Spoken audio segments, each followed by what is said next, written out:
ni George kawang'iyo ratil kaka Kenya en nikech gimonego wawache ni to Kenya chalo nade, Kenya ringo nade both politically gi kaka dhano winjo, kaka oganda winjo.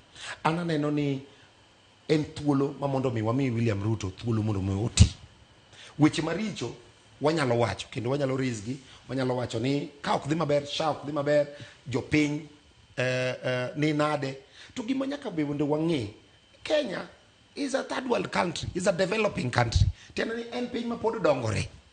Ok onge miujiza kata miracle ma ng'ato nyalo donjo office kawuono, kata ne safina ema ne bede telo kawuono.